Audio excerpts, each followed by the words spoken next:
for coming back It was too. fun. I liked it. Super fun. Good, yeah. So Yes. how have you been? Been great. Training a lot of dogs, and that's it. It's been That's fun. good. That's how it should be. I agree. So I'm just gonna go kind of straight to it. Go straight to it. Thank you, by the way, for the first session with mine. Super fun. You make it easy. Yeah, we need more, but that's okay. I know. So I already had an idea of, the article that I wanted and looked into things.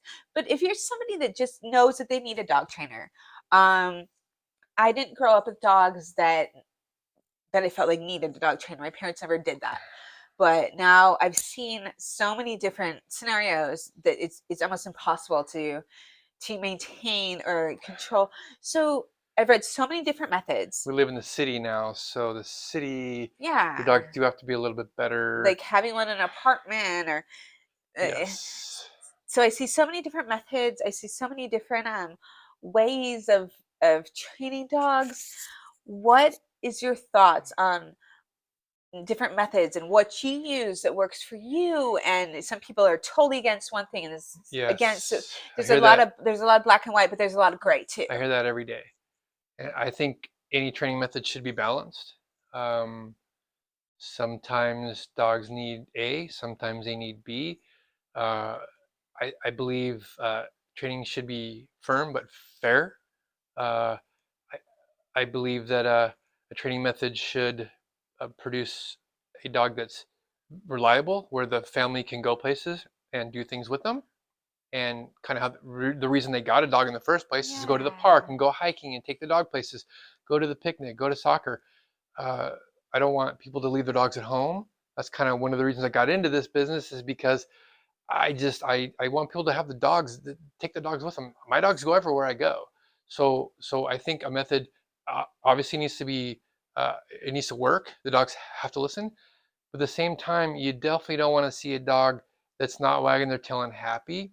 It needs to be balanced. You have to have both, and it takes time to learn that. And there is kind of an art to it at times. Every dog is different, so that's one reason I like to see the dog first, versus maybe putting something on the internet that's a cookie cutter kind of.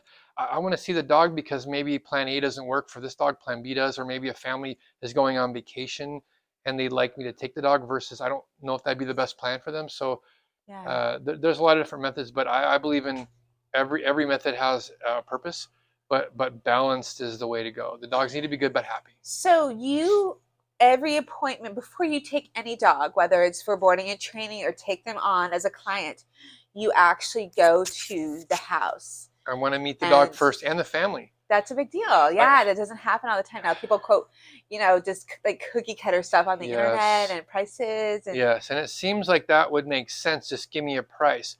But a lot of times I go over to someone's house and it's completely different than I thought going in. It's actually, I'd say 80% of the time it's actually easier than they thought. Okay. I really 75-80% of the time, to me, it's much easier. And then maybe 20% of the time the person thinks the dog is really not that bad and they need a little bit more work. But when I see it in person, I can actually completely assess the idea and give them my professional opinion, and we can kind of go from there. It's just better if I don't see it. If I see it, I just don't know. Yeah.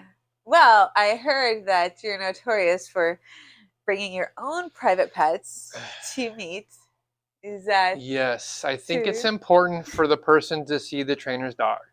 It's very important, because if I can't go to someone's house or go to their work, bring my dog, and not show a happy, reliable dog that can go anywhere, that's kind of my slogan, is a happy, reliable dog you can take anywhere. And I don't really call it a slogan, I guess. It's just, I bring my dogs everywhere, and I think most people get a dog originally to do that.